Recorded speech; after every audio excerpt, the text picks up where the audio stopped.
Alô, alô, câmbio, testando. Ok.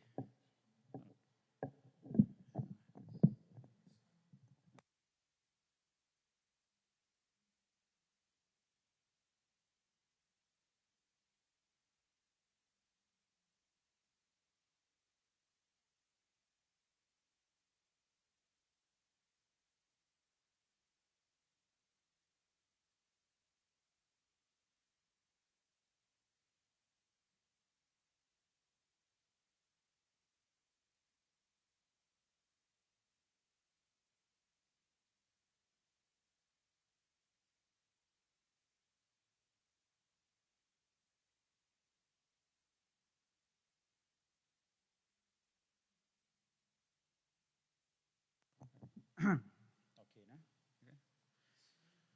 Pode. Vocês querem começar então? Pode começar.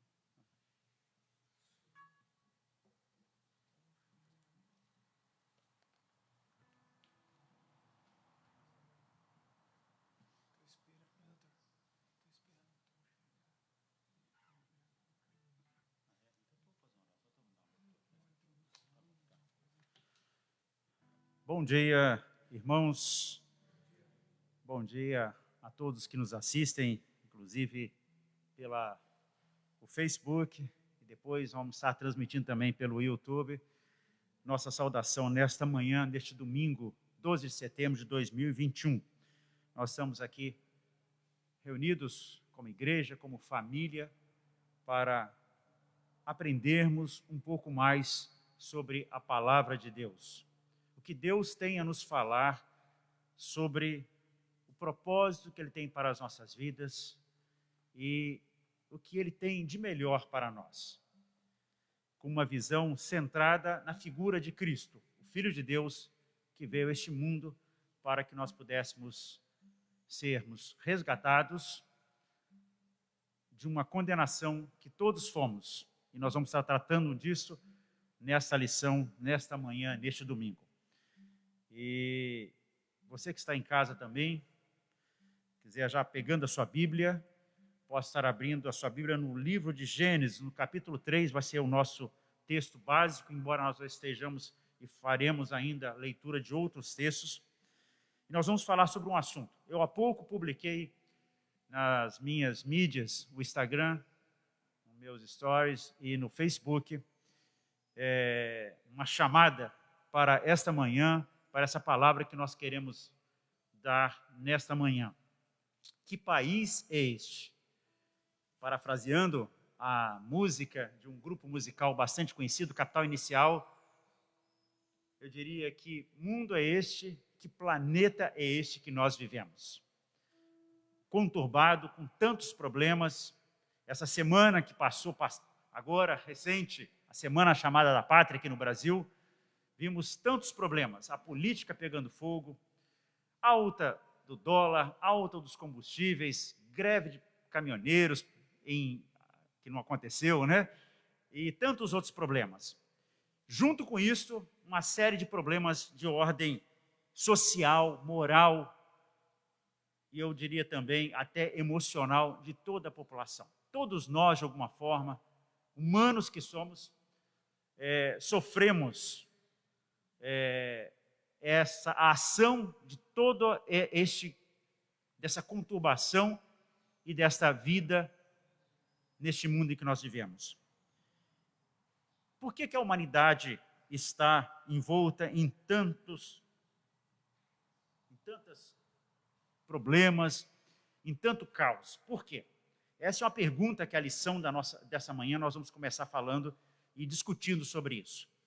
E é claro que para isso nós precisamos primeiro dizer que a nossa referência nessa palavra, nesse estudo, é a palavra de Deus. Cremos ser a palavra de Deus. Cremos num Deus que criou o universo, criou o homem à sua imagem e semelhança. E aí um desenrolar de toda uma história, e aí a explicação, inclusive, da história humana, que para muitos talvez seja questionado. Para muitos, talvez não creiam desta forma. Mas eu diria que você tem duas opções: crer ou não crer. E eu me lembro, ainda quando adolescente, nos bancos da igreja em que eu fui criado, lá na cidade do Rio de Janeiro. Pastor da igreja, um dia, falando sobre essa questão de fé. E o assunto, inclusive, era a questão da evolução, Darwin e uma série de outras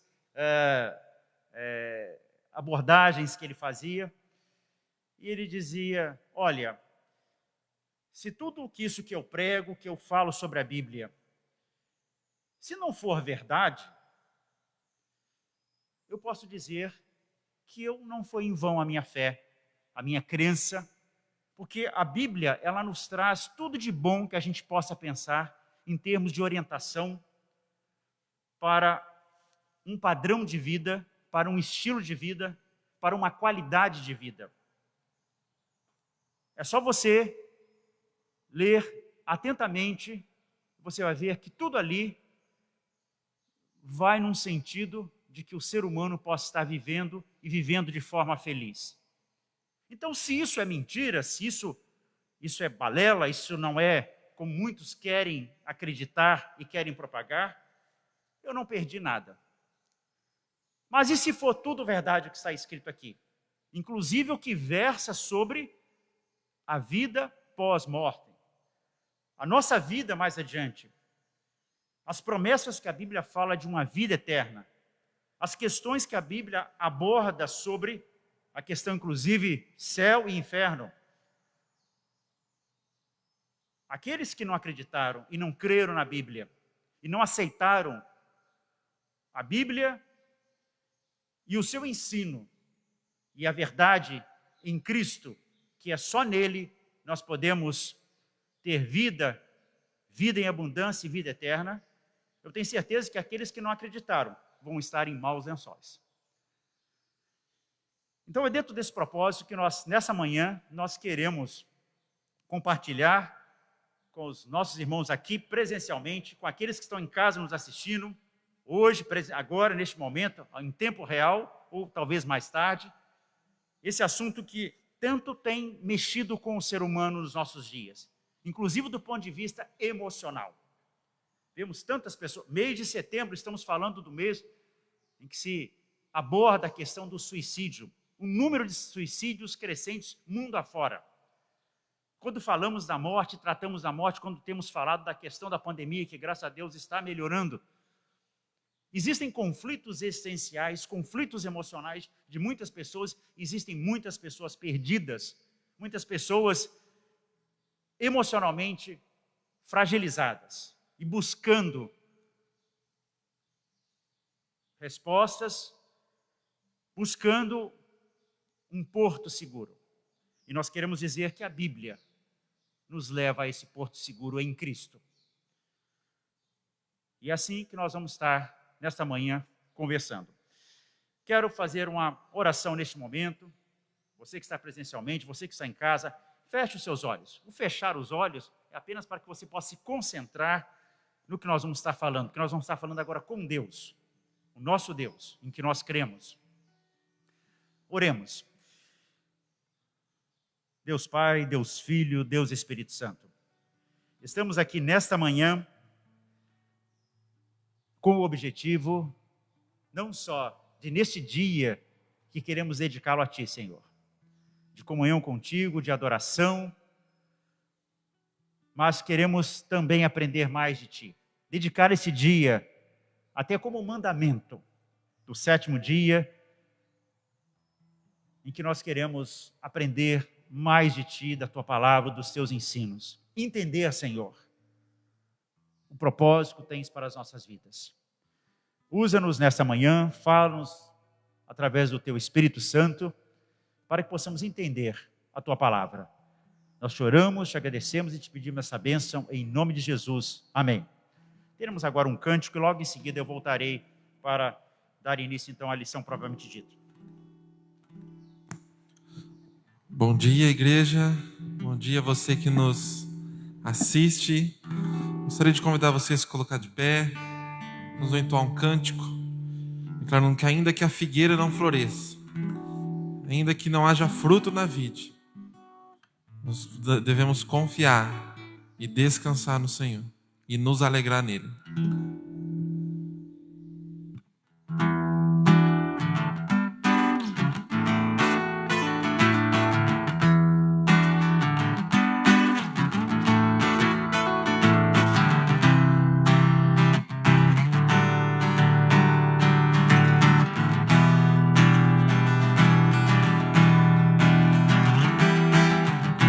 Tu és minha porção, tu és a minha herança, tu és o meu socorro nos dias de tribulação.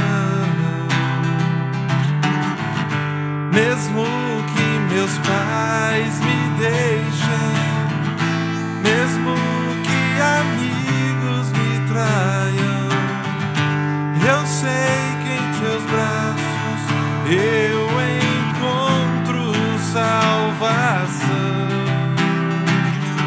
Ainda que a figueira não floresça, ainda que a videira não dê o seu fruto, mesmo que não haja alimento nos campos, eu me alegrarei em ti.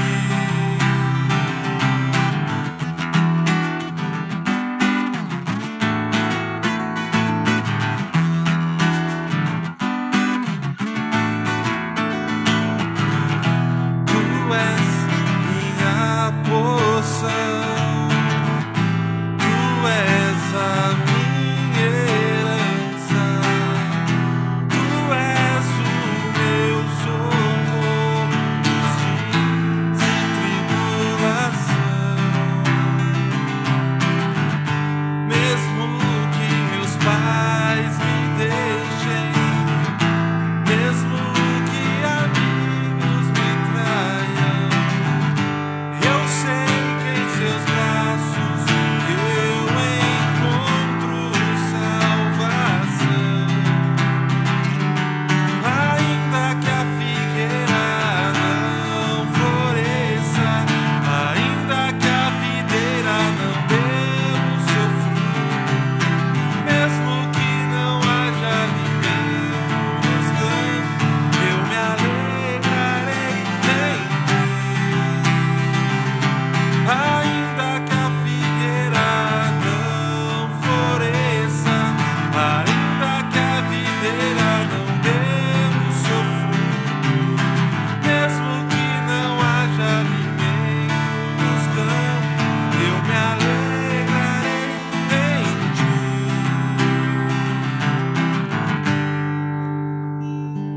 Não floresça, ainda que a videira não dê o seu fruto, mesmo que não haja alimento nos campos, eu me alegrarei em ti.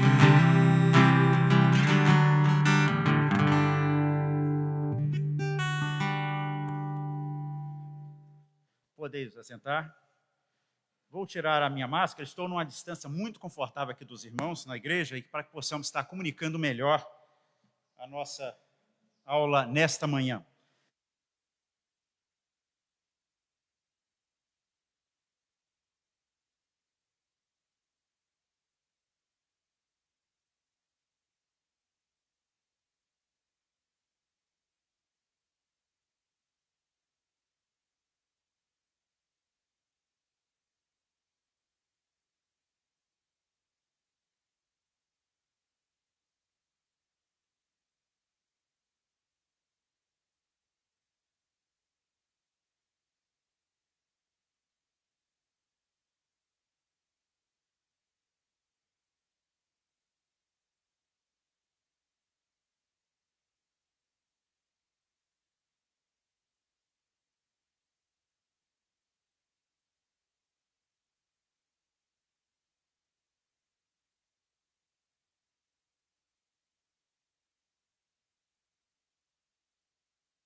tentar se ajudar na sua vida, no seu viver, frente às diversas dificuldades, os diversos problemas que levam o ser humano nos nossos dias, e sempre foi de alguma forma assim, mas nós falamos do momento presente e da geração que nós vivemos, as pessoas procurando ajuda. Os livros de autoajuda sempre venderam muito, e hoje estão vendendo muito mais. Eu diria que a Bíblia também é, não um livro de autoajuda, mas eu gosto de dizer que a Bíblia é um livro que Deus ajuda o ser humano. E quando nós pensamos em autoajuda, é como se o homem por si mesmo quisesse ele desenvolver pensamentos, desenvolver mecanismos, desenvolver formas que ele próprio pode consertar, tratar os seus dramas existenciais, os seus conflitos existenciais, as suas dores, os seus sofrimentos, as suas ansiedades e o seu estresse. E nós sabemos que não é bem assim. O ser humano, por ser humano, ser imperfeito, ele não consegue. É claro que eu não estou desfazendo também totalmente nos livros de autoajuda. Eu acho que eles têm muita coisa que nós podemos e devemos ler. Eu leio. Acho que a gente tem que ter critérios, sabedoria, para ver o que é interessante. Por exemplo, muitas vezes, disciplina, eles falam muito que a gente tem que ter disciplina. Administração de tempo é uma coisa bastante interessante para que nós possamos poder desenvolver a nossa vida de forma tranquila. Administração financeira, pessoal, familiar. Então, existem assuntos, mas quando eu digo do ponto de vista de autoajuda, é entender que o ser humano por si só ele não consegue. E nesse livro que eu estou dizendo que é Deus ajuda, que é a Bíblia, aí nós temos realmente a ajuda de alguém que nos conhece por dentro. O salmista, na Bíblia, fala que quando nós éramos ainda substância informe, no ventre da nossa mãe, ele já nos conhecia e todos os nossos dias estavam escritos. E a lição de hoje, ela começa com uma pergunta. Por que, aliás, o tema, inclusive, que eu coloquei como que país é esse, mas foi uma forma de chamar a atenção para os que estivéssemos assistindo, principalmente através das mídias, mas o tema é fracasso humano, sucesso divino. Fracasso humano, sucesso divino. E dentro do que eu falei há pouco, fracasso humano é porque o ser humano sozinho ele não consegue. Por mais que disciplinado e muitas vezes em muitas questões, do ponto de vista existencial, ele não consegue se autoajudar. E a lição introduz então dizendo, por que a humanidade está envolta em tão caos, dor e sofrimento? Por que tanta incredulidade? Por que tanta maldade? Por que tanta violência? Por que tantos desencontros e confusão nas relações sociais da sociedade? E aí eu quero me referir à questão até mesmo política do país e do mundo em que nós vivemos. Nós vivemos um caos, na realidade, a política como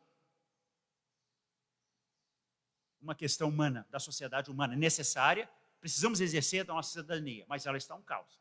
Todos hão de concordar comigo.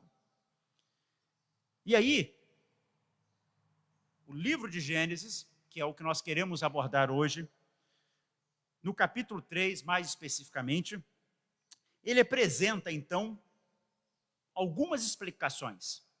E é esse viés, é esse olhar diferente que eu falei há pouco, que eu gostaria de estar conversando com os irmãos que nos assistem nessa manhã. Um olhar não de livro de autoajuda, não um olhar humano, mas um olhar de Deus, quando através da sua palavra, ele nos fala. Muitas pessoas dizem, mas eu queria que Deus falasse comigo, face a face. A Bíblia fala que ele falou com alguns homens no passado. É verdade que ele falou. mas até o próprio Deus, no seu processo existencial e da sua relação com nós, seus filhos humanos, ele também tem critérios, e que muitos eu talvez não saiba explicar.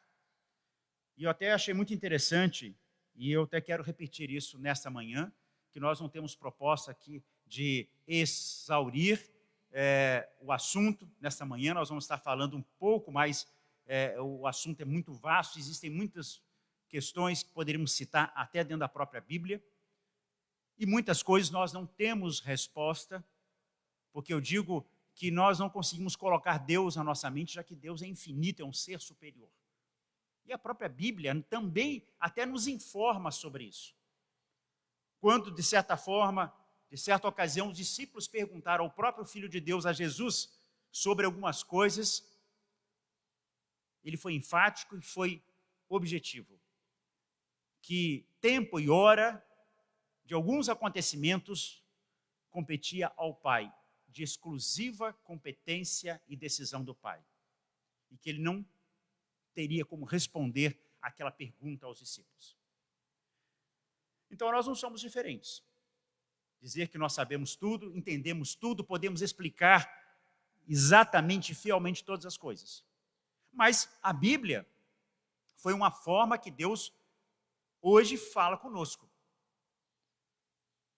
Só basta a gente parar um pouquinho e querer estudar, querer ler a Bíblia, procurar ajuda até de pessoas mais experientes, para que possam, aqueles mais novos que estão caminhando na fé ainda, de forma ainda, como a Bíblia fala, tomando leitinho ainda, procure os que têm mais vivência, estude. E a própria Bíblia também nos dá direcionamento. Se você quer sabedoria, peça. Tiago fala, se você quer inteligência, sabedoria, peça a Deus. Mas, Gênesis, então, nós vamos ver, se nós formos ver o capítulo 1, falando sobre a criação dos céus e da terra, é Deus nos informando, contando de uma forma, é claro, existem coisas que são até, mas será que Deus fez exatamente em 7 dias de 24 horas? Nós sabemos que Deus criou. Nós vamos entrar nessa questão aí. E depois nós vamos ver a formação, então, do universo, dessa terra que nós vivemos. Vamos ver também no capítulo 2 ainda a formação do homem, a formação da mulher. E aí nós chegamos no capítulo 3, que é o que nós queremos estar dando enfoque nesta manhã. E a lição diz que Deus estabeleceu uma aliança de vida e de morte com o homem e que este quebrou, trazendo sobre si uma maldição, a maldição do pecado. Gênesis, então, o livro de Gênesis, mais especificamente no capítulo 3, ele nos reporta, ele registra o que nós chamamos do fracasso moral da humanidade em sua tentativa de independência. É quando o homem que estava lá no Éden, vivendo uma vida feliz, uma vida perfeita, junto de Deus, ele resolve ter uma independência. O teólogo Luiz Berkhoff, na sua teologia sistemática, ele fala assim: como resultado da queda, o pai da raça o pai, Adão, só pôde transmitir uma natureza humana depravada aos seus filhos. Desta fonte profana, o pecado, o mal, flui como uma corrente impura para todas as gerações de homens, poluindo todos e tudo com o qual entra em contato. Gênesis é, por isso, um livro essencial para compreender as raízes da história humana e, nesta, a origem do mal. E é por isso que nós estamos estudando aqui. É por isso que nós desafiamos a você a que estude. Embora muitas pessoas falem, eu gosto só de ler o Novo Testamento. O Velho Testamento é difícil, é confuso, enfim. Mas nós sabemos que a Bíblia, ela é um compêndio e ela é completa. E vale a pena, então, nós mergulharmos no estudo do livro de Gênesis. Por outro lado também, irmãos, quanto mais profunda é a nossa compreensão do pecado, do mal, daquilo que nos afasta de Deus, o que o homem fez para se afastar de Deus, nós também podemos dizer que mais sublime é a manifestação da graça desse Deus, da misericórdia desse Deus. Ou seja, a intervenção graciosa, divina na história humana, revela a sua determinação incondicional de levar adiante o seu plano de redenção. Por mais que o homem tenha se afastado dele, por mais que o homem tenha pecado, tenha desobedecido, Deus vai ao nosso encontro. A Bíblia é um livro fidedigno, pois. Ela reproduz a história de seus personagens sem omitir suas falhas morais. E nós vamos ver, irmãos, quando nós começamos a ler a Bíblia, e aí é bastante importante, eu quero que você que também nos está assistindo e que talvez não participe de nenhuma igreja, alguma comunidade religiosa, nós queremos dizer que a Bíblia é um livro que ela fala de Deus, nos exorta, nos orienta qual o propósito de vida para a vida humana, apresenta o Filho de Deus como sendo o único caminho, verdade e vida para a existência e realização completa e plena do ser humano, mas também ela mostra que o ser humano, por ser humano, ser pecador, que se afastou de Deus, ele tem falhas morais. E nós vemos que erros trágicos, deprimentes, são retratados de uma forma muito realista na Bíblia, mostrando essa inclinação e a natureza da maldade no coração humano. Então a Bíblia, ela não fala só de santos, como se aqueles homens da Bíblia fossem santos e que nunca tivessem pecado e que nunca tivessem feito coisa errada. Romanos 3:23 diz, porque todos pecaram. A Bíblia diz, alguns pecaram. Não, a Bíblia fala que todos pecaram e carecem e necessitam e precisam da glória de Deus, precisam do perdão de Deus, precisam da salvação de Deus em Cristo Jesus. Quando a gente fala, por exemplo, de alguns homens que são bastante conhecidos através da história da Bíblia e até isso mesmo fora do contexto das igrejas e do ensino religioso, mas quem nunca viu falar do rei Davi? Ele está lá na Bíblia. Foi um homem chamado um homem segundo o coração de Deus. Mas quando a gente vai estudar a Bíblia e a história do rei Davi, nós vemos que ele foi tremendamente mau. Além de possuir a mulher de um dos seus soldados, e quando ele descobre que ela tinha engravidado, ele simplesmente dá um jeitinho de fazer morrer esse seu soldado. Isso é bastante, nos choca, né? Como é que um homem segundo o coração de Deus faz uma coisa dessa?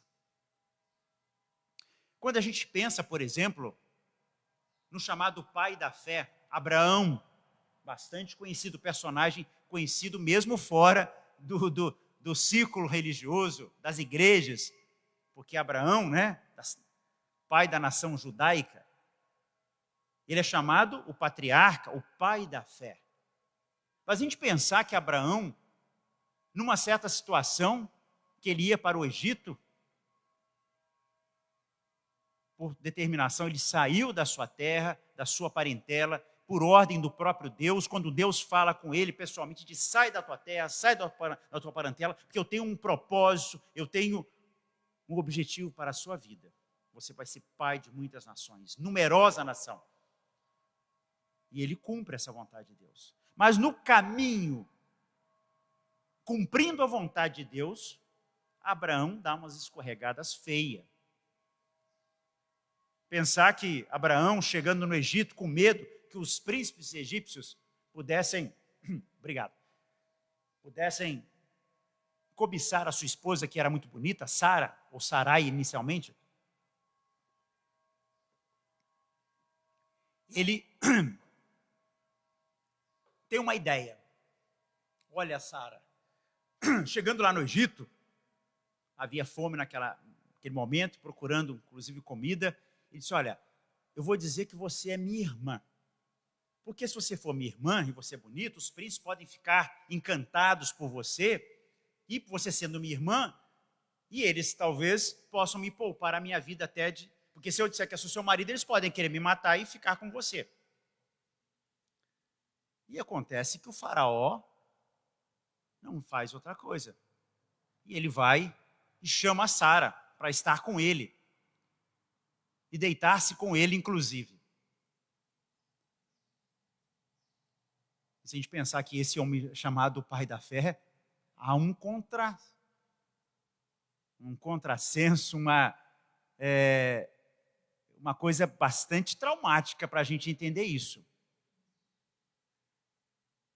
E nós vemos no texto lá que isso acontece, e daqui a pouco eu vou falar um pouco mais sobre isso, porque não aconteceu uma vez só não, isso aconteceu mais de uma vez. Então, a Bíblia é isto. Ela fala do propósito, da graça de Deus, mas mostra a verdade nua e crua e apresenta para nós a fragilidade humana. Isso para que não seja uma desculpa dizer assim, eu não posso, eu não consigo andar nos caminhos de Deus, eu sou pecador, eu sou fraco, eu sou humano, eu não consigo. Mas homens não conseguiram, mas tocados pela graça, pelo amor de Deus, pela misericórdia de Deus, foram homens que fizeram diferença no mundo, na sociedade em que viveram, nas suas famílias, de forma marcante. Porque, dizia eu há pouco, a autoajuda, o homem por si só ele não consegue, ele não é suficiente para si. Ele precisa de Deus. E essa é a mensagem da Bíblia, que nós precisamos de Deus na nossa vida. Porque é só em Deus que nós conseguimos, apesar das nossas fraquezas, apesar dos nossos pecados, apesar das nossas imperfeições, apesar dos nossos erros, piores que sejam, como eu acabei de citar, desses homens, Deus pode nos transformar, trabalhar na nossa vida e nós sermos abençoados por Ele. E aí o capítulo 3, ele começa a falar sobre, então, por que o homem tem essa índole má, tem essa genética má, tem essa tendência para o mal. E o capítulo 3 de Gênesis, então, ele começa explicando isso. E ele diz assim, no verso 1, mas a serpente, mais sagaz que todos os animais selváticos que o Senhor Deus tinha feito, disse à mulher, é assim que Deus disse? Veja bem, o primeiro personagem que surge aqui no capítulo 3, quem é? A serpente. Quem é a serpente? A serpente em Apocalipse 12, nos versos 9, nós vamos entender que a serpente é também chamado diabo, Satanás. Vamos lá rapidamente no capítulo 12 de Apocalipse, nos versos 9 e verso 9 do capítulo 12, diz, e foi expulso o grande dragão, a antiga serpente, que se chama Diabo e Satanás, o sedutor de todo o mundo. Sim, foi atirado para a terra e com ele seus anjos. Depois no verso 2 do capítulo 20, nós vemos também uma outra menção. Ele segurou o dragão, a antiga serpente, que é o diabo, Satanás, e prendeu por 1000 anos. Então, esse personagem que surge aqui no capítulo 3 de Gênesis, é o começo dessa explicação, dessa pergunta que nós vemos na nossa lição: por que a humanidade está envolta em tanto caos, dor e sofrimento? Por que tanta incredulidade? Por que tanta maldade? E por que tanta violência?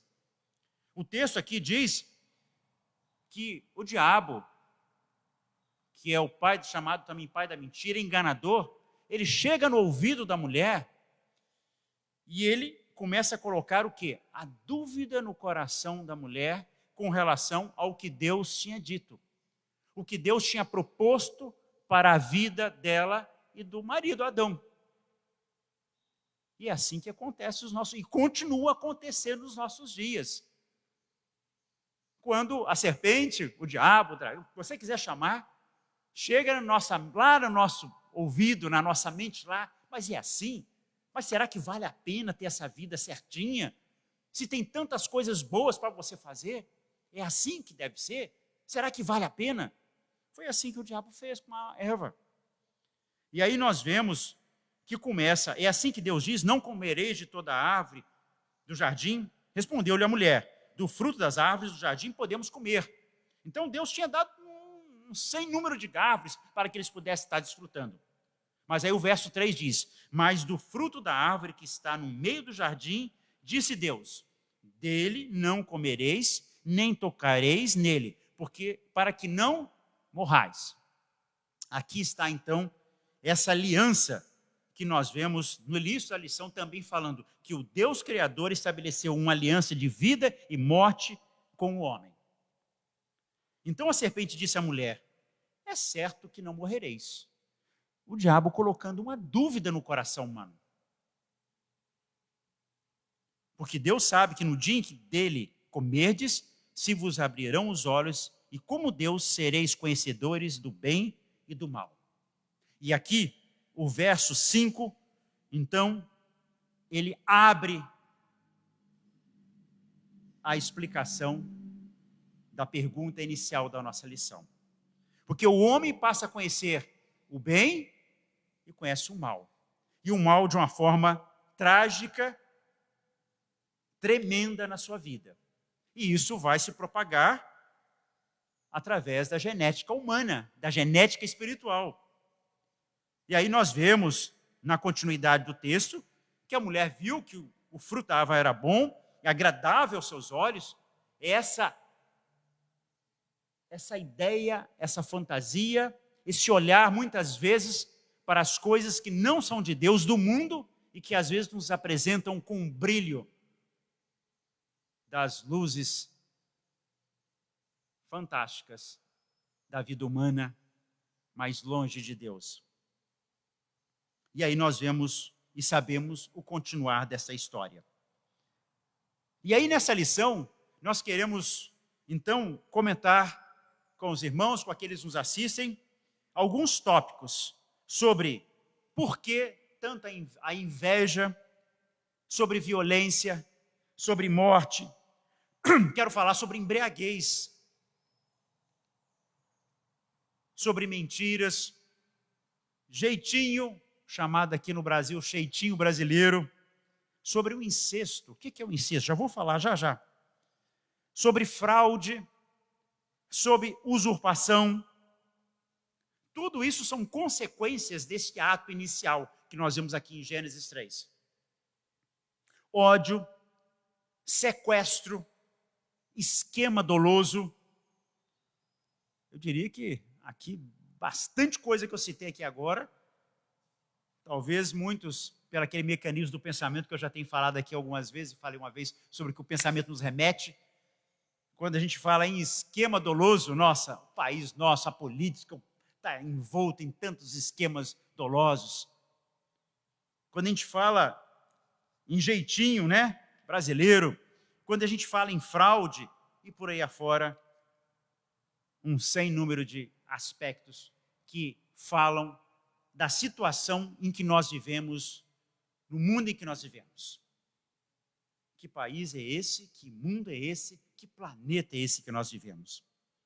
Então nós vemos aqui, dentro desses primeiros versículos de Gênesis 3, que ao transgredir, então, o mandamento do Senhor, ou seja, que não comesse do fruto da árvore do conhecimento do mal e do bem, algo começou a tomar forma no coração de Adão e Eva.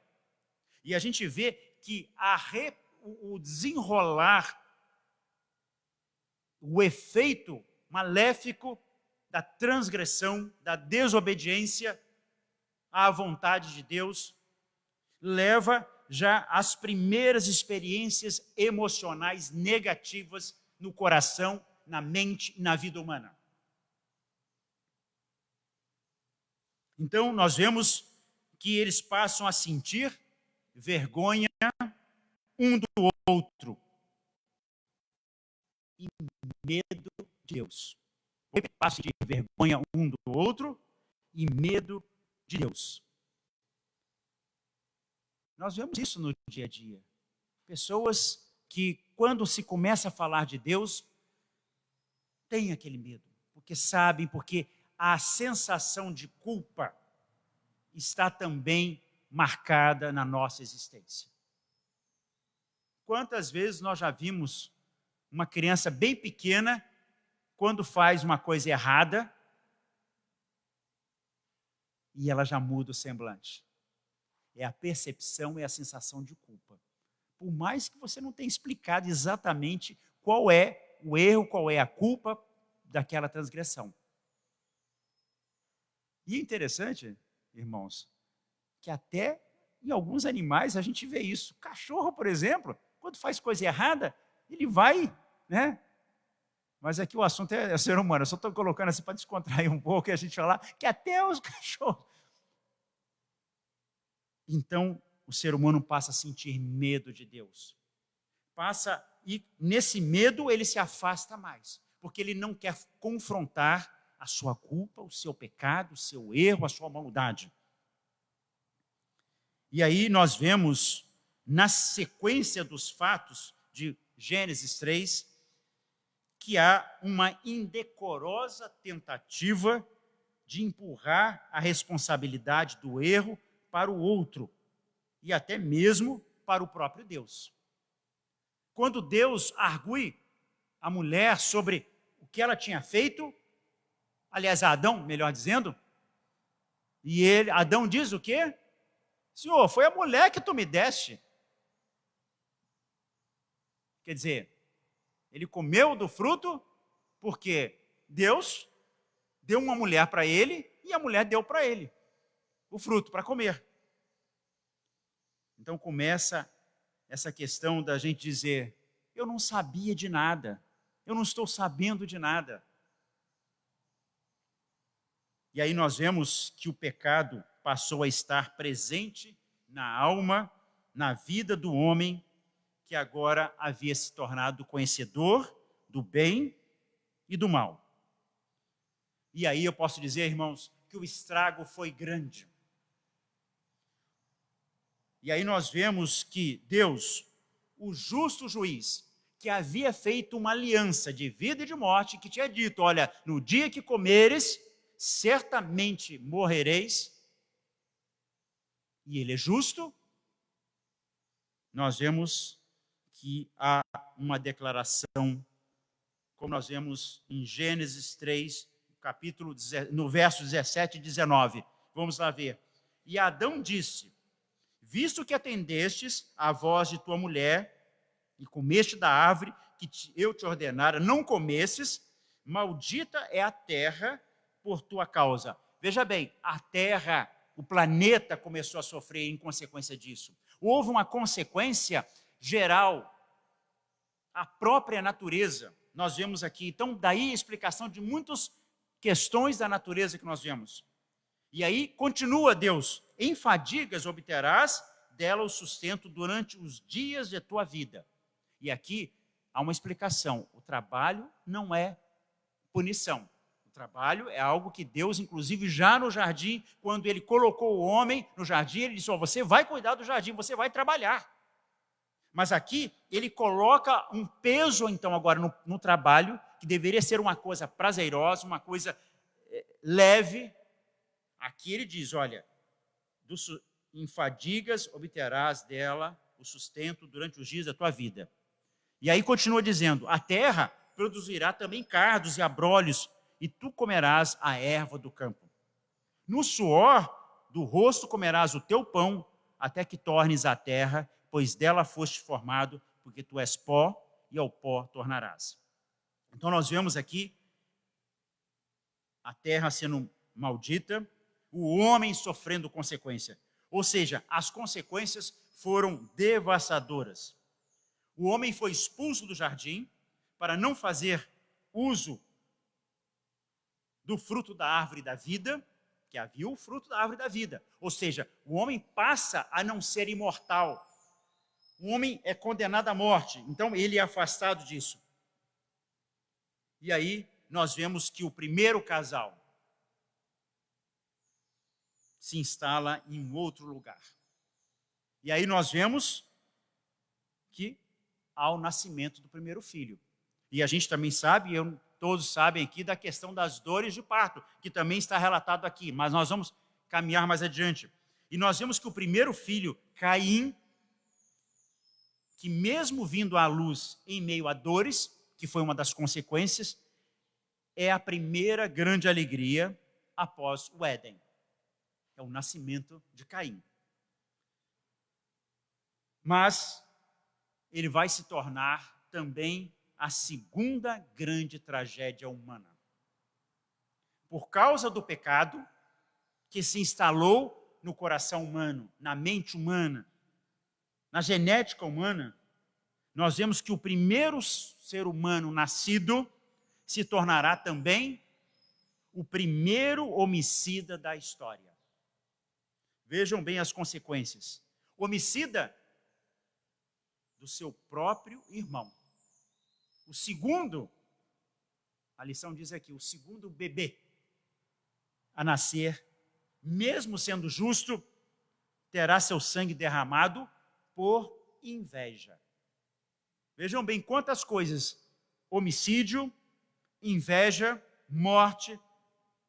E nós vemos que de Caim, o primeiro filho, primeiro homicida da história humana, nós vemos que os descendentes de Caim, um se tornou notável por sua violência, Lameque. Inclusive compôs um hino para se exaltar por ter matado dois homens por motivo torpes. E nós vemos que gerações depois, mais tarde, o avanço do pecado atingiu um nível insuportável. A coisa não parou aí. As consequências do pecado, a maldade não parou aí.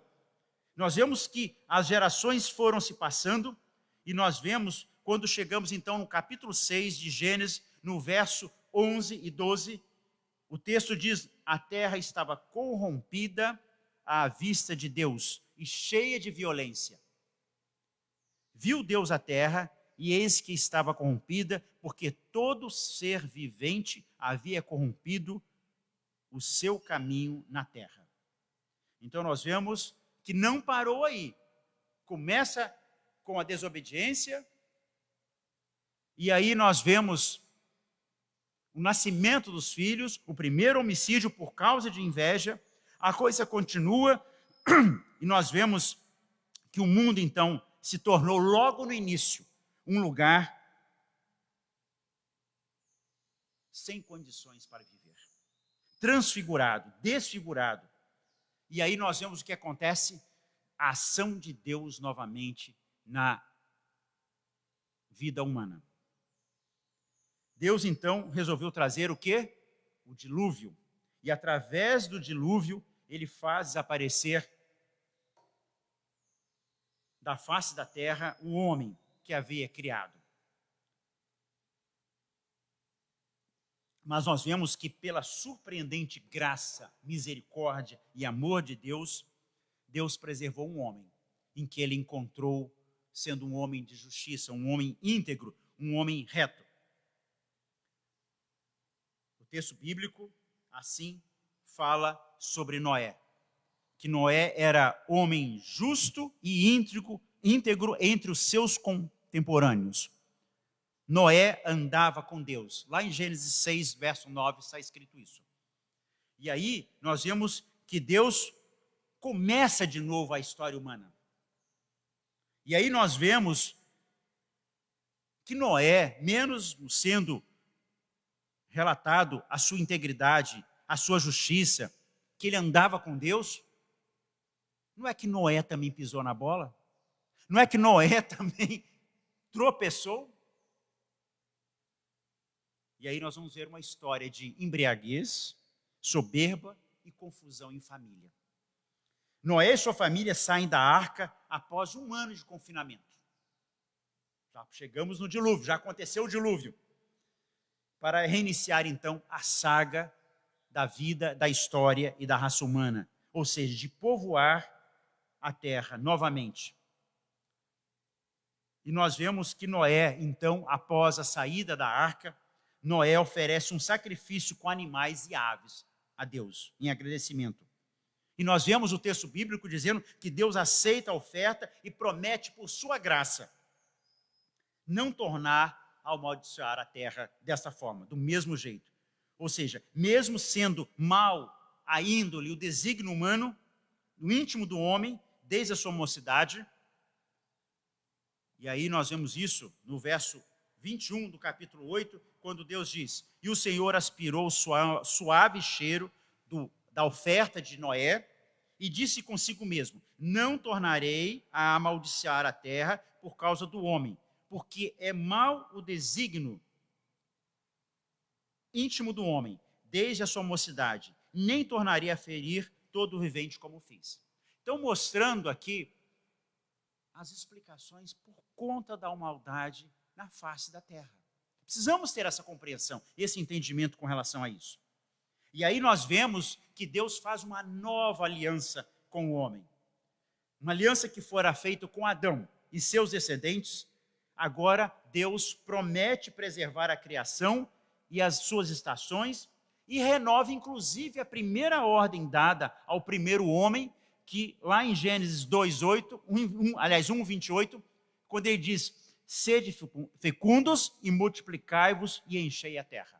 Deus recomeçando a história humana, recomeçando a saga humana, e ele então, agora, ele diz a Noé, novamente, a sua família: sede fecundos, multiplicai-vos e enchei a terra. E aí o Senhor faz uso do arco-íris para simbolizar essa aliança. É esta visão que nós temos do arco-íris. Uma aliança de Deus com o homem, dizendo para o homem que ele não mais acabaria com a raça humana. Mas apesar da grandeza dessa aliança feita com Noé, e dele ter sido definido antes do dilúvio como um homem justo e íntegro, como nós vimos há pouco, entre seus contemporâneos, que ele andava com Deus, como diz o verso 9 do capítulo 6, Noé termina sua história de forma vexatória. Isso nós vemos no capítulo 9 de Gênesis, nos versos 20 e 21, que sendo Noé lavrador, passou a plantar uma vinha. Vinha, uva, vinho. E aí nós vemos que, bebendo do vinho que ele mesmo produzira, produção artesanal, caseira, nós vemos que Noé embriagou-se e se pôs nu dentro da sua própria tenda. E eu imagino um homem nu, dentro da sua tenda, bêbado. Faça uma ideia disso. E aí nós vemos que um de seus filhos, Cã, agiu de forma leviana, desonrando seu pai, que por sua vez faz Noé revelar uma maldição que estava por vir sobre seu neto, Canaã. Ou seja, Cã, o filho de Noé, vendo o pai bêbado, nu, talvez fazendo umas estrepulias, ele vai e conta, e divulga, e expõe a embriaguez, a nudez, e desonrando seu pai com relação a isso.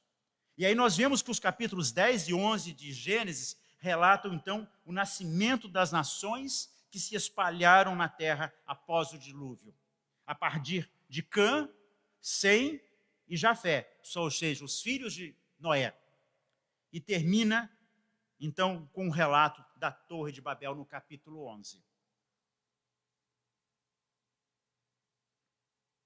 E aí nós vemos que a Torre de Babel, uma outra história bastante conhecida, quando os homens se promovendo, achando que eles eram os senhores da vida e do universo, achando que eles podiam tudo.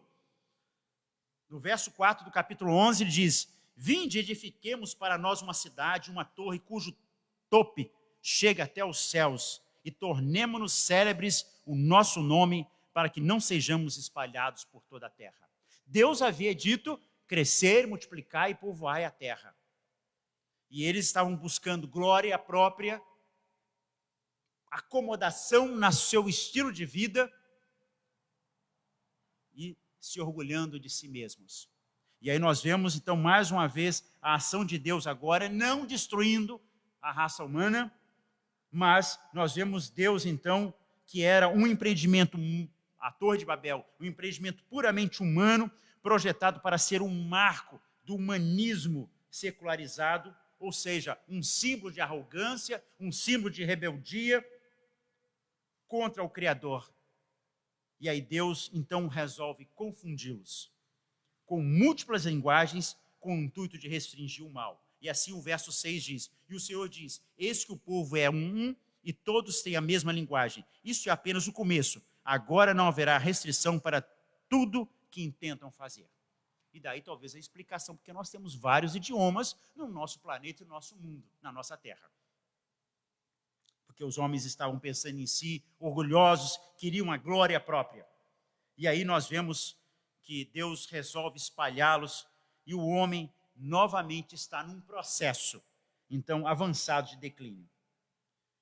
Mas as histórias dos homens da Bíblia, como Noé, que nós acabamos de falar, e a maldade envolvendo, o pecado envolvendo a história humana, a família humana, ela vai mais adiante, quando nós chegamos em Abraão, o chamado pai da fé, que há pouco eu citava para vocês, a quem Deus chamaria, inclusive, de meu amigo. Lá em Isaías 41, no verso 8, Abraão é chamado, é relacionado, é citado como um amigo de Deus.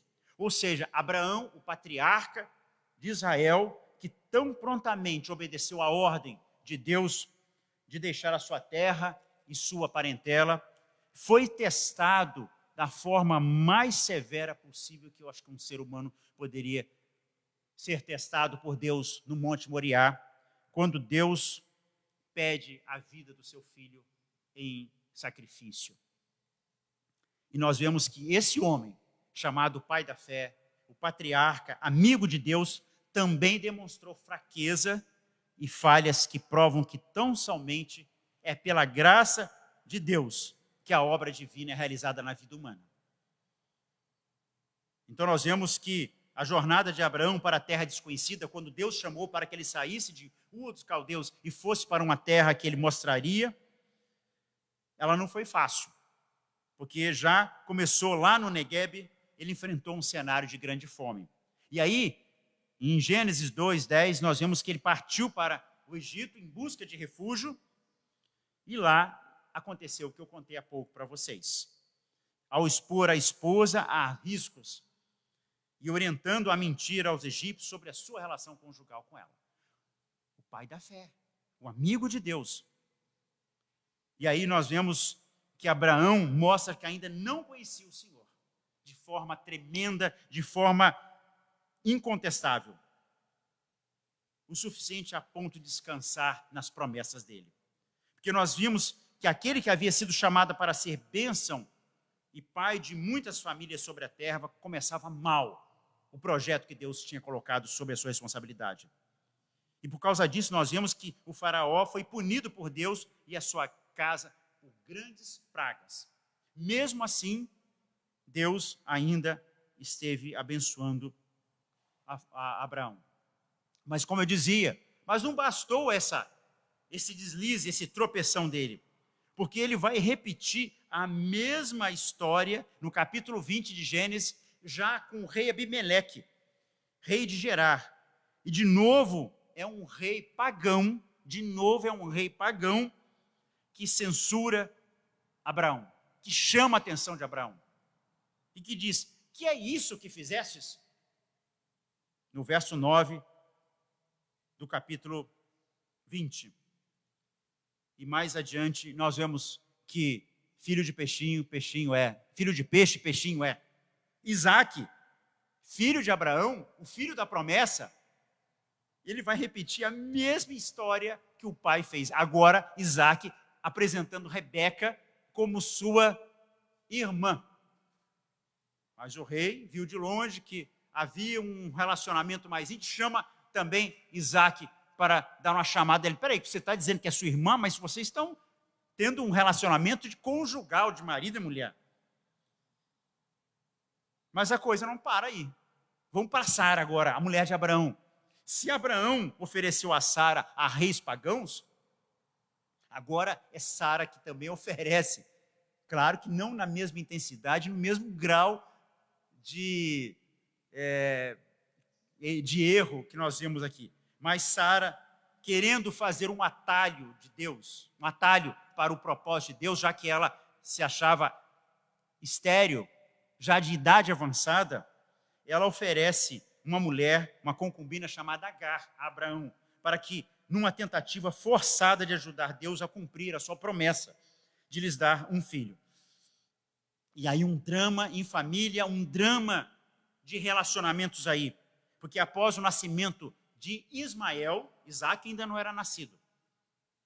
Após o nascimento de Ismael, Agar, esta mulher que Sara ofereceu a Abraão para que ele cumprisse o propósito e a promessa de Deus, de forma atabalhoada, de forma errada, ela é humilhada por Sara por 2 vezes, invejando aquela que havia dado um filho a seu marido Abraão. E aí nós vemos que Agar tem que fugir e ser, numa ocasião, e é expulsa para o deserto, numa outra ocasião, por Sara. E aí nós vamos ainda na família ali de Abraão, vamos achar o seu sobrinho Ló, sobrinho de Abraão, que o acompanhará na jornada.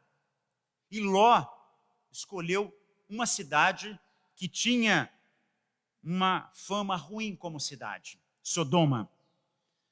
Mas Ló procurou só as vantagens econômicas. Por isso que Ló foi para as bandas, quando Abraão fala, escolhe para onde você quer ir.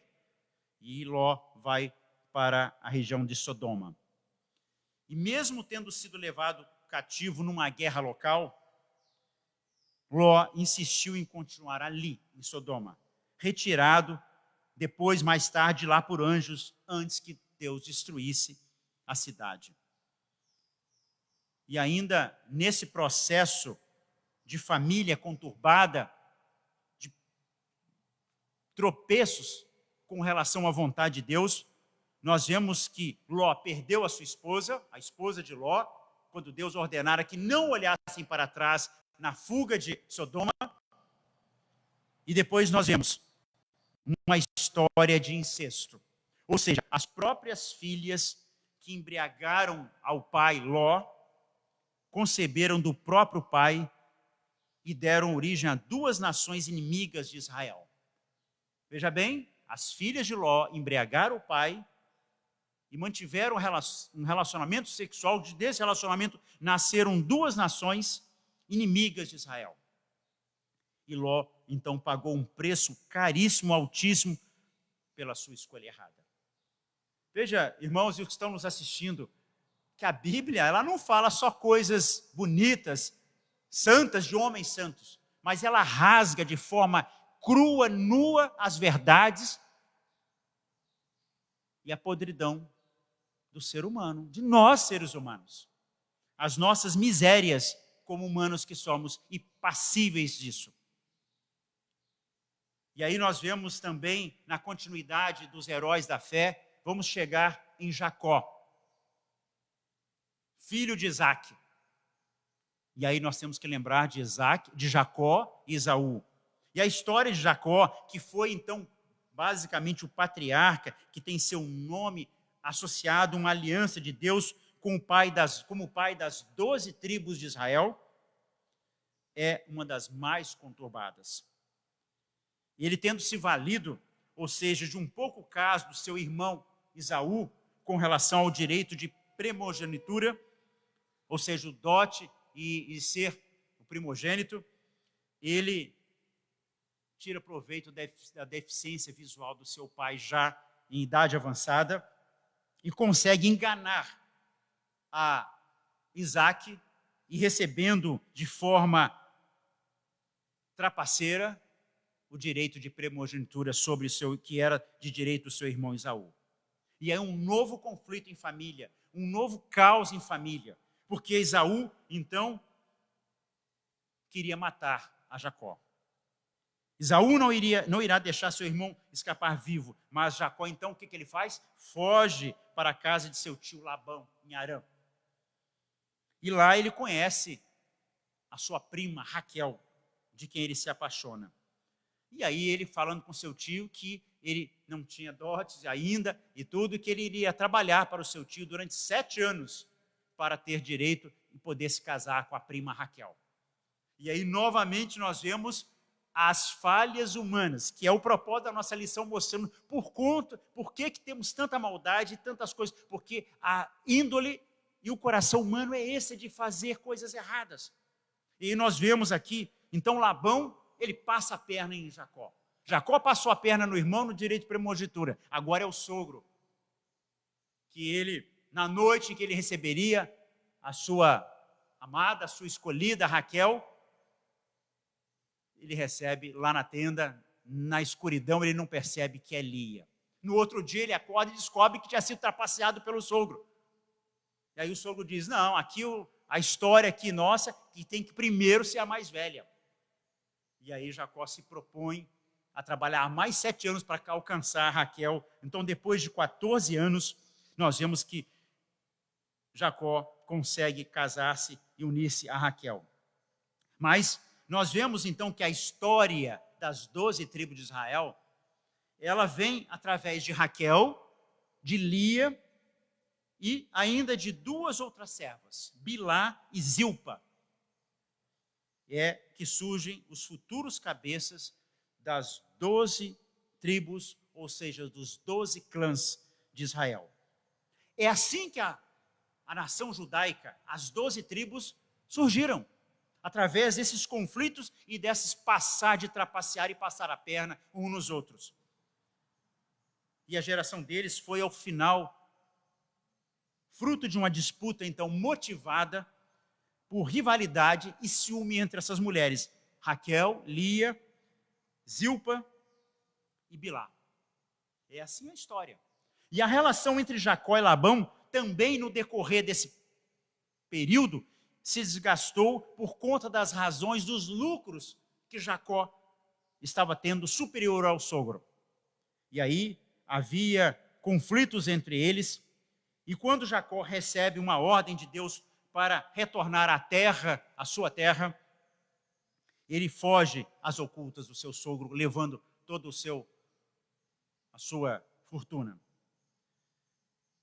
Mas aí a história continua sobre essas maldades, sobre essas trapaças, sobre esses problemas da vida humana.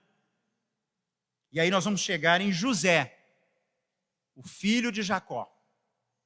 E não é difícil entender a razão porque os irmãos de José, os outros 11 irmãos, ficaram tão irritados com ele, porque ele era um adolescente, filho de Raquel, irmão de Benjamim. Os outros eram das outras esposas. E a mulher que Jacó verdadeiramente amou, nós sabemos que é Raquel. E nós vemos que, para piorar as coisas, José, ele gostava de contar ao pai as traspassas dos seus irmãos. Em outras palavras, José era meio dedo duro dos irmãos. Isso foi gerando um clima em família, um mal-estar em família. E nós vemos que em meio a isto, ou seja, dessas questões, Jacó não fazia questão, inclusive, de demonstrar a sua preferência por José. Inclusive lhe dando um presente muito caro, uma túnica. Está lá em Gênesis 37, no verso 3, falando sobre isso. E a partir de todo esse conflito, José sendo o preferido entre os 12, gerando esse ciúme dos irmãos, ele entregando os irmãos a todo instante para Jacó.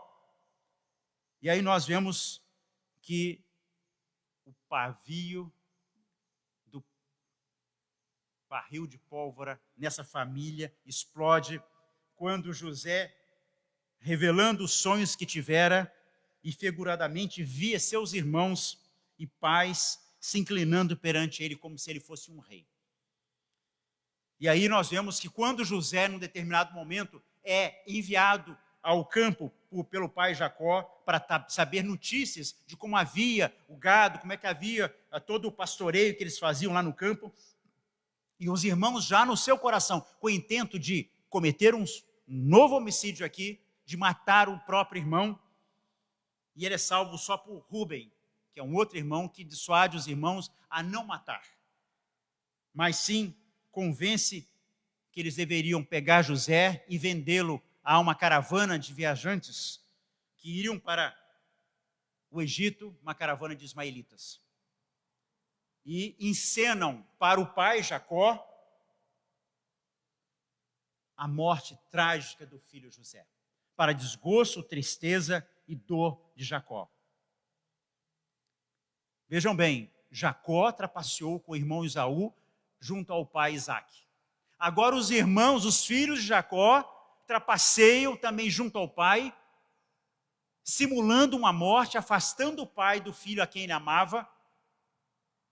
E a história se repete, de intrigas, alianças perversas em família. A psicologia estuda muito isso, sobre alianças, o cuidado de quando o pai e a mãe às vezes têm preferência por um filho e começa a haver manipulações. Aqui é bem o que a psicologia explica sobre isso. E nós vemos que o sofrimento de Jacó, já chamado Israel, foi profundo. No verso 35 do capítulo 37, nós vemos: chorando descerei a meu filho até a sepultura. E de fato chorou o seu pai. Cruel, desumano, impiedoso e insensível. Descrevem a atitude daqueles irmãos para com seu pai idoso. E é difícil então nós imaginarmos que deles, ou seja, dessas 12 tribos de Israel, pudessem acontecer tantas coisas. E nós vemos que Jacó é enganado pelos filhos, como fizera com seu pai Isaque. E o restante da história nós já conhecemos. Como Deus agiu soberanamente, dirigindo aqueles atos maus, ou seja, dos irmãos de José, para com ele, para salvar a própria família de Jacó, e que é expresso na célebre frase de Jacó, de José, melhor dizendo. No capítulo 50, no verso 20 de Gênesis, quando nós vemos José dizendo: vós, na verdade, intentastes o mal contra mim, porém Deus o tornou em bem.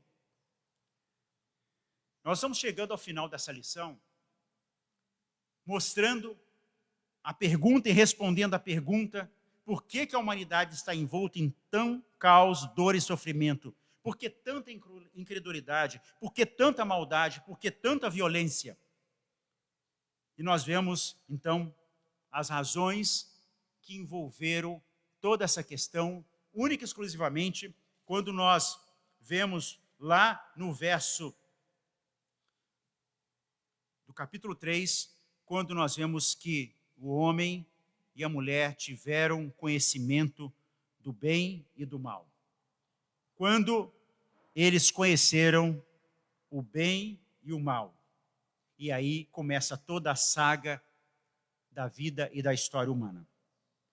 E nós vemos aqui que Gênesis termina com uma expressão: e o puseram no caixão no Egito. Que no capítulo 26, no verso 26 de Gênesis 50, nós vemos a lamentação e o enterro de Jacó. José. Morreu José na idade de 110 anos, embalsamaram-no e o puseram num caixão no Egito.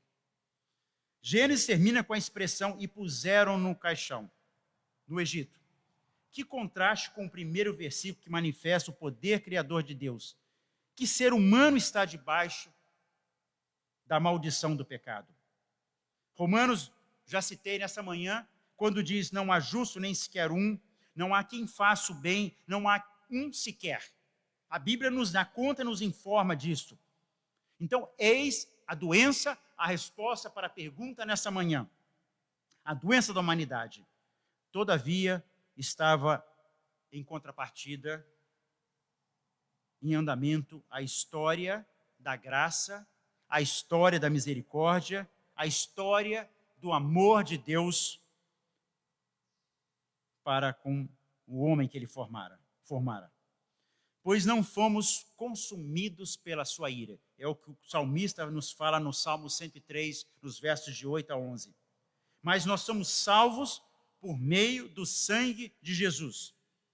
O sangue de Cristo na cruz, derramado na cruz, é o antídoto para o pecado. O sangue de Cristo na cruz derramado é o antídoto para a maldade. O sangue da cruz, de Cristo na cruz é o antídoto para toda a desordem humana. E nós queremos encerrar essa aula, essa palavra, essa manhã, esperando que você tenha compreendido um pouco como a Bíblia fala.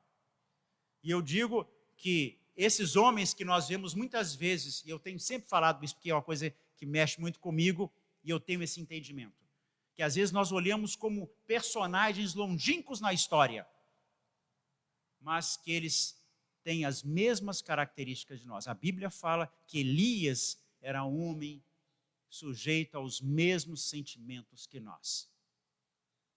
Nós não somos diferentes de Abraão, de Davi, de José, de Isaac, de Jacó e tantos outros personagens, de Sara e tantas outras personagens bíblicos. Com a nossa matriz genética do pecado em nós, que foi transmitida através da existência humana. Por mais que lá tenha ocorrido o dilúvio e Deus tenha recomeçado, mas nós vimos aqui na lição de hoje, no estudo de hoje, que mesmo assim o gene continuou. E vem até os nossos dias. 2000 anos mais que Cristo veio ao mundo. Mas o antídoto, hoje falamos muito, está muito em discussão a questão da vacina contra o Covid, a necessidade da terceira dose e etc. E nós sabemos da importância hoje da vacina, do medicamento, como um tratamento. Não se iluda, irmãos. Eu sei que existem opiniões, às vezes, contrárias, mas a vacina ainda é um tratamento que tem efeito. Não de não nos tornarmos imortais ou não nos contaminarmos até mesmo com a própria Covid. Pessoas vacinadas já se contaminaram com Covid, mas amenizam, muitas vezes, os efeitos. O número de internações, de intubações e de mortes diminuíram muito na medida em que a população foi sendo vacinada. Respeitamos as opiniões contrárias, mas queremos dizer que isto é uma realidade. Digo isso como profissional da área de saúde. Mas o antídoto, a vacina para o mal humano de uma forma eterna, de uma forma incontestável, está no sangue de Cristo. E essa vacina que nós, numa outra ocasião, queremos estar falando. Hoje nós quisemos dar esse preâmbulo, essa introdução, essa explicação sobre toda essa questão. Mas tenha certeza que dentro desse projeto e de toda essa história de encontros, de maldades, de violência, de morte, de trapaças, de enganos e tantas outras coisas que nós citamos aqui, Deus está por detrás de tudo no comando da história humana. E ele, embora sendo justo, porque ele havia feito uma aliança inicialmente de vida e de morte, e ele cumpriu por ser justo a sentença de morte, mas ele nos deu a possibilidade de não não pela morte física especificamente, mas pela morte espiritual e eterna. Ou seja, na possibilidade do nosso retorno ao Éden. Hoje eu diria a Jerusalém celestial.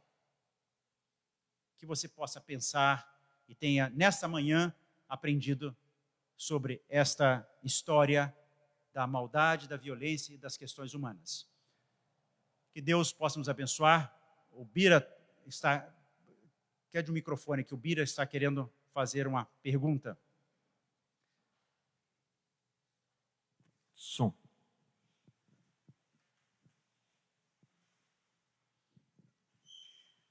Hoje, falando sobre a queda, nós podemos perceber que começou com a desobediência do primeiro casal, quando eles se tornaram conhecedores do bem e do mal. Mas para que eles se tornassem conhecedores do bem e do mal, houve a manifestação de Satanás. A Bíblia diz que tudo que Deus criou foi bom. Quando é que Satanás se tornou conhecedor do bem e do mal? Existem alguns textos, Ezequiel, por exemplo, no capítulo 28, há algumas citações sobre a pessoa de Satanás, Lúcifer, tá? Em que nós cremos que também os anjos, e nós sabemos, e a Bíblia nos informa sobre a criação do homem e da mulher, como inclusive coroa da criação, mas a criação dos anjos. E num determinado momento, em que aí eu não sei precisar, a Bíblia não nos dá um tempo exato, mas a explicação ao texto bíblico que nos fala de que Satanás era um anjo, um querubim, e que ele, por cobiça ao ser igual a Deus, ele foi destituído. E aí começa a história de Satanás na vida humana.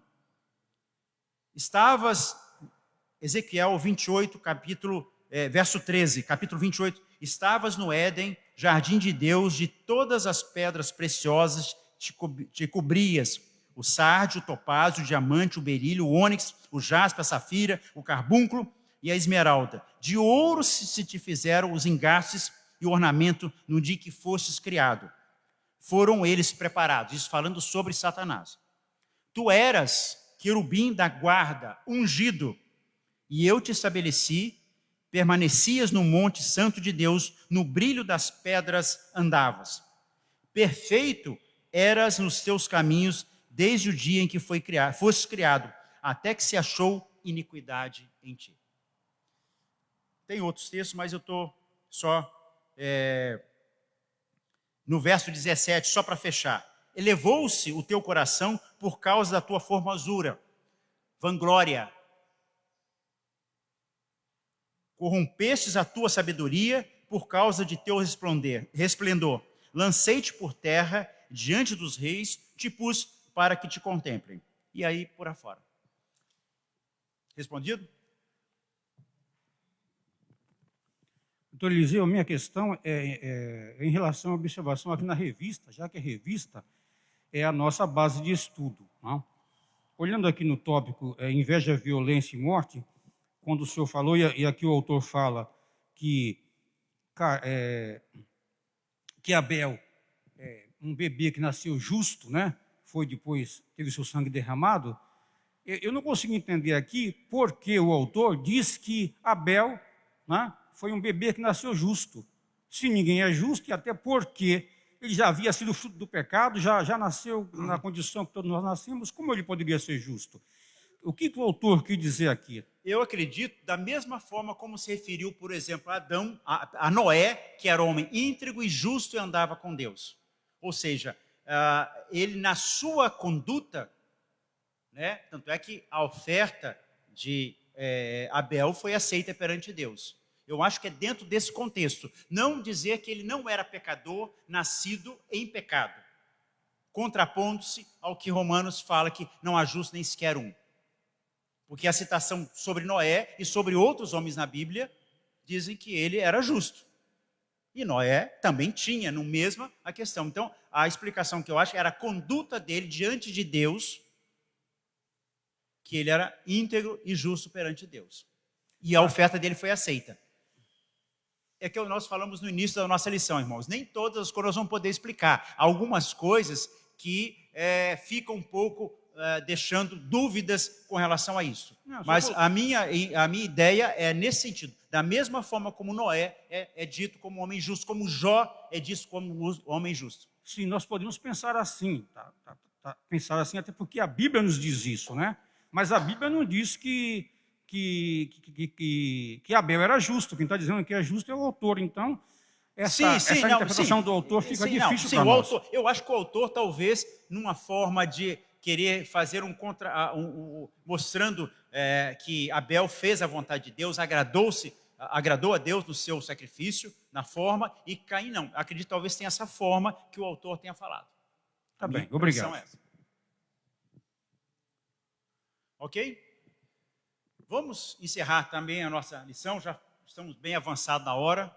Que Deus possa abençoar e logo à noite estaremos novamente no nosso culto de adoração e louvor ao nosso Deus. Oremos então para encerrar a nossa aula nessa manhã.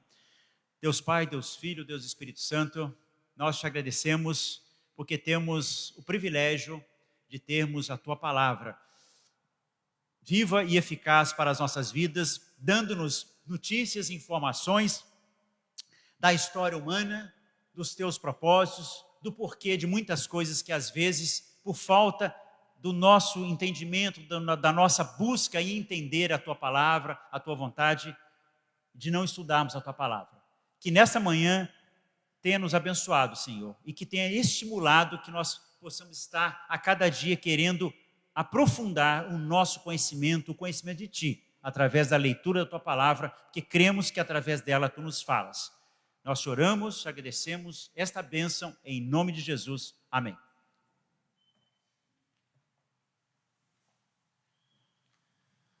Bom dia, meus irmãos. Na santa paz de Cristo aí. Nós estamos finalizando a nossa escola dominical. Gostaríamos de dar alguns avisos para a igreja. Primeiro, que nós estamos retomando as atividades da escola dominical no que diz respeito às crianças.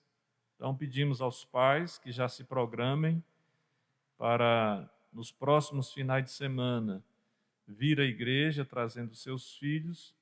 Convocamos os professores para tirar a poeira dos livros, das revistas, e também daqueles que mantêm essa estrutura da escola dominical para atendermos as nossas crianças. Durante essa semana, nós estaremos fazendo contato com vocês. Uma outra situação que nós gostaríamos de pedir a oração dos irmãos pelo nosso irmão Luiz Fernando Recchia.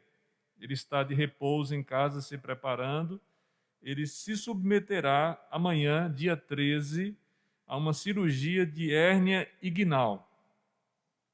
Apesar de ser um jovem senhor, mas já está com a quilometragem bastante, né? E a gente precisa ter alguns cuidados assim no procedimento cirúrgico. Pedimos aos irmãos que orem pelo nosso irmão, mantenha ele assim em oração. Pedimos também oração pelo o avô da Isa, da Isabela. Ela não pôde estar hoje pela manhã. Então, o que aconteceu foi que houve um acidente com seu avô. Ele caiu e essa madrugada, né? E foi atendido pelo SAMU. Pedimos aos irmãos que estejam em oração por eles. Nessa manhã, nós queremos também nos alegrar. No dia 12, nós tivemos o aniversário do Pedro Marques Barcelos, e no dia 12 é o dia do aniversário do Pedro Vieira. Então, são dois Pedros que comemoram o aniversário no mesmo dia. Lembrando os irmãos que no dia 17 nós teremos o aniversário da nossa irmã Sônia Maria Sintra Nunes. Então, os irmãos não se esqueçam de orar e de colocar a vida dessas pessoas diante do Senhor. Vamos ficar em pé para a gente fazer essa oração final, agradecendo e pedindo a Deus pela vida desses irmãos. Senhor, nós louvamos a Ti pela aula que nós recebemos nessa manhã, por perceber, ó Deus, ao longo da história bíblica, a forma como o Senhor foi gracioso em salvar aqueles que estavam dando vazão à sua própria natureza caída, esses que foram imputados quanto ao pecado original, esses que careciam, ó Deus, da ação de Cristo e que, através do Senhor, puderam, ó Pai, apesar dos erros cometidos, atinar para o caminho da fé e de serem assim alcançados, ó Deus, pela Tua graça. Nós queremos agradecer pela vida do nosso professor, presbítero Eliseu. Pedimos a que o Senhor continue sustentando a sua vida e a sua família. Queremos também, ó Deus, suplicar a Ti, pela vida do diácono Luiz Fernando Requia, que o Senhor esteja aguardando, abençoando todo o procedimento cirúrgico e a sua recuperação. Também, ó Pai, pedimos pelo vô da Isa, que o Senhor esteja ali guardando e livrando de maiores consequências, ó Deus, diante dessas quedas, dos acidentes que aconteceram nessa madrugada. Ó Deus, e agradecemos a Ti pela vida dos irmãos, do Pedro Barcelos, do Pedro Vieira, que o Senhor derrame as Tuas bênçãos sobre eles. Nós nos alegramos por ver o Senhor não só suscitando filhos, mas também preservando os nossos filhos a cada dia. Também, ó Deus, coloca em Tuas mãos a vida da nossa irmã Sônia Sintra, que o Senhor derrame sobre ela as bênçãos no dia do seu aniversário. Ó Deus, leva-nos para casa em paz, cuidados pelo Senhor, e nos abençoa, ó Deus, agora na retomada das atividades com as crianças, que nós consigamos, ó Deus, com afinco, trazê-las à escola dominical, sem descuidarmos, ó Deus, das práticas de segurança, mas ao mesmo tempo imbuídos, ó Deus, do espírito de congregar, de estarmos juntos, de podermos contar com a assistência do Senhor, através dos nossos professores, através das lições estudadas, do congraçamento dessas crianças. Oramos assim em nome e para a glória de Jesus. Amém. Meus irmãos, vão na santa paz de Cristo.